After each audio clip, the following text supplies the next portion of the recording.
Praise Lord everyone.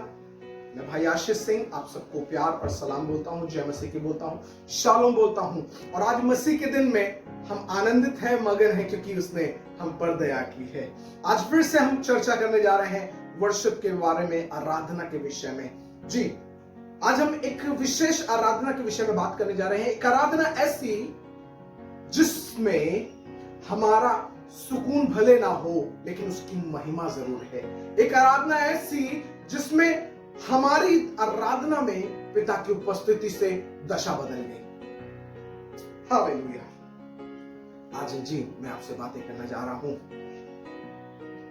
पौलुस और Silas की। जानते हैं एक बात जो मुझे बहुत अच्छी लगती है, वो ये है हमारी आराधना। शायद हम आराधना में कूदते उछलते होंगे, नाचते होंगे, लेकिन कई बार हमारी आराधना में हम आनंदित हैं। क्या परमेश्वर पिता आनंदित है? क्या हमारी आराधना में हम आनंदित हैं? क्या परमेश्वर पिता आनंदित है? और कई बार हम नाच रहे हैं, कूद रहे हैं, हम तो हिल रहे हैं, लेकिन जगह वैसी है। लेकिन मालूम है पौलुस और सिलास की एक ऐसी आराधना जिसमें ये बंदी है, ये कैदी है, इनको बांध दिया गया है, ये हिल नहीं सकते, लेकिन मालूम है इनकी आराधना इतनी सामर्थ्य थी, ये नहीं हिल रहे थे, लेकिन इनकी आराधना के द्वारा जगह हिलने लग गई। मैं आज ऐसी आराधना के विषय में चर्चा कर रहा हूं जिसके द्वारा परिवर्तन आ जाए।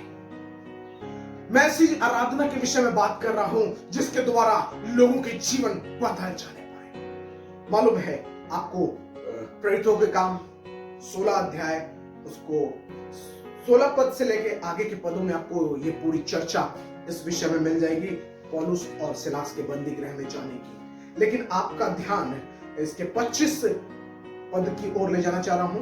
प्रेरितों का काम 16 अध्याय इसके 25 पद की ओर, जब वो बंदी गृह में है। जानते हैं क्या हो रहा है? आधी रात के लगभग पौलुस और सिलास प्रार्थना करते हुए परमेश्वर पिता के भजन गा रहे थे और कैदी उनकी सुन रहे थे। जानते हैं आराधना ऐसी हो कि आपके लोग जब सुने तो वो उस दशा में न रह जाए जैसे अभी तक वो थे।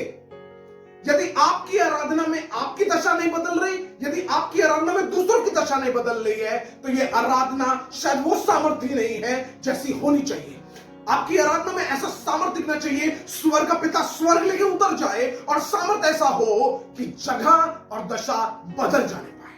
मालूम है कह रहे हैं आधी रात के पहर। एक तो सबसे अच्छी बात है, ये आधी रात में रो नहीं रहे हैं, चिल्ला नहीं रहे हैं, दुख नहीं बयां कर रहे, देखो मुझे बांध दिया गया है। ये आधी रात में आराधना कर रहे हैं उस झूठे परमेश्वर पिता की जिसने इनकी रचना की है, जिसने इन्हें उद्धार दिया है, जिसने इनसे प्यार किया है, और ये अपने प्यार को इस प्रकार प्रकट कर रहे हैं उसकी आराधना करके।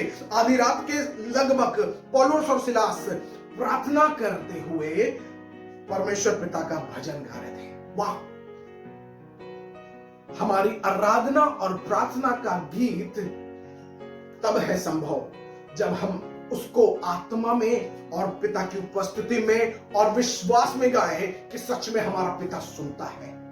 कई बार हम गीत इसलिए गाते हैं क्योंकि हमें आता है गाना। कई बार हम गीत इसलिए गाते हैं कि हमको अच्छी आवाज मिली है, हम अच्छा गा सकते हैं या हम अच्छा बजा सकते हैं। मैं गीत गाने के विषय में बात नहीं कर रहा। फिर से मैं आज फिर से एक ऐसी आराधना के विषय में बात कर रहा हूं जिसके द्वारा दशा बदल गई। और आज मालूम है परमेश्वर पिता को ऐसी आराधना की जरूरत है। आज परमेश्वर पिता चाहता है कि लोग ऐसी आराधना करें कि स्वर्ग के पिता की मर्जी पूरी हो। जी, आगे वचन में पढ़ते हैं। और कैदी उनकी सुन रहे थे। इतने में 26 पद, इतने में एक बड़ा भूकंप आया, यहां तक कि बंदी गृह की नींवें हिल गई और तुरंत सब द्वार खुल गए और सबके बंधन खुल पड़े। जानते हैं क्या बता रहा हूं? ये आराधना ऐसी है, रात के पहर प्रार्थना हो रही है, आराधना हो रही है और बंधने खुल जा रहे हैं, बंधने खुल जा रहे हैं। मुझे कहने में बुरा लग रहा है, लेकिन मैं एक बात कहूं, आज प्रभु के सेवक भी कहीं ना कहीं बंधे हुए हैं। जानते क्यों? कहीं स्टेज से बंधे हुए हैं, कहीं उनको अपने सम्मान से बंधे हुए हैं, कहीं हर बार उम्मीद रखते हैं कि उनको आदर और सम्मान मिले। क्या ये आदर सम्मान आपने परमेश्वर पिता के लिए रखा है? क्या ये आदर सम्मान परमेश्वर पिता को दे रहे हैं आप? कि आप हर बार एक्सपेक्ट करते हैं लोग मुझे महिमा दें, लोग मुझे आदर दें, लोग मुझे सम्मान दें? मेरा कहना यह है, क्या आप परमेश्वर पिता को प्रथम स्थान दे रहे हैं? और जानते हैं, जब आपके जीवन में प्रथम स्थान उस पिता का होगा, जब आपके जीवन में प्रथम स्थान पे प्रभु यीशु मसीह राज करता होगा, तो निश्चय जानिए आपकी आराधना साधारण नहीं होगी, आपकी आराधना सामर्थी होगी। और आपकी सामर्थी आराधना के द्वारा आपके द्वारा बहुतों के बंधन खुल जाएंगे। और एक मजेदार बात जानते हैं, आराधना में बंधन तो खुल गए, लेकिन लोग अपनी जगह से हटे नहीं। जानते क्यों? क्योंकि उनका अटेंशन, उनका ध्यान उस पिता की महिमा की ओर लगा हुआ था। आज लोग आजाद होने के बाद घूमना चाहते हैं, भागना चाहते हैं, लेकिन ये लोग हैं आजाद होने के बाद परमेश्वर पिता की सुनना चाहते हैं। मेरी कहना यह है कि यदि आप आजाद हैं तो क्या उसकी आराधना के लिए आजाद हैं? क्या आप आराधना कर रहे हैं तो उसकी ऐसी आराधना कर रहे हैं जैसा परमेश्वर पिता हमसे उम्मीद करता है?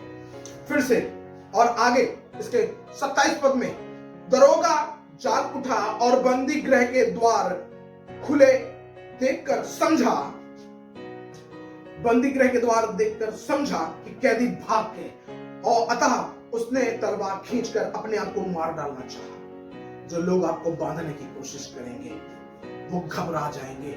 जानते हैं क्यों?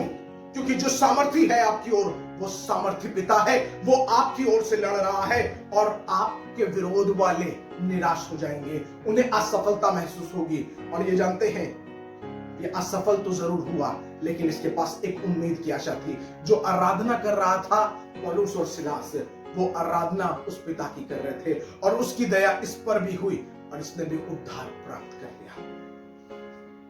आपकी आराधना ऐसी सामर्थी हो, जब आप आराधना करें तो आपके द्वारा दूसरों के जीवन भी परिवर्तित हो जाए, जिन्होंने अभी तक यीशु का नाम नहीं सुना।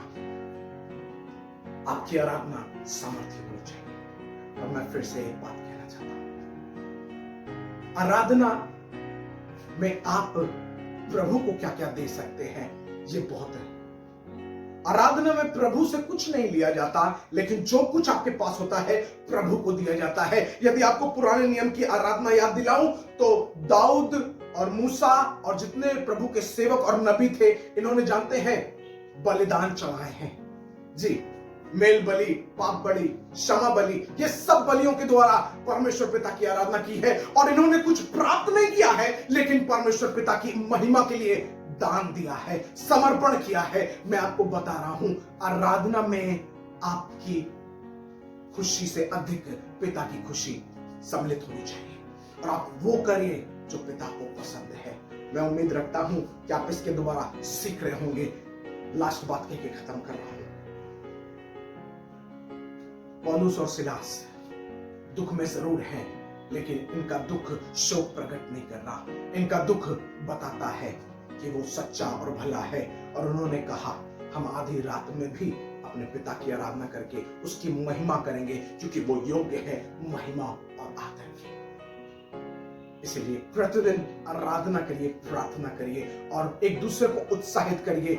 न जाने कौन से शब्द, न जाने कौन सी बातें, या कौन सा वचन, या कौन सी प्रार्थना आपके जीवन की, या कौन सा गीत आपके जीवन का दूसरों के जीवन में बदलाव ला दे। यू नेवर नो, आपको नहीं मालूम, लेकिन एक बात जानेगा, जिस दिन परमेश्वर पिता चाहेगा आपको उस स्थान से वहां पहुंचा देगा जहां उसकी योजना है। इसलिए विश्वास योग्य रहिए, प्रार्थना करते रहिए, एक दूसरे को उत्साहित करिए, और इस अंत के समय में संगति करने से बाज मत आइएगा। संगति बहुत इंपॉर्टेंट है। यदि मैं आपको बताऊं तो प्रभु यीशु मसीह के चेलों ने और प्रभु यीशु मसीह ने अपने लोगों से कहा, तुम एक दूसरे के घर जाना, रोटियां तोड़ना, इससे क्या होगा?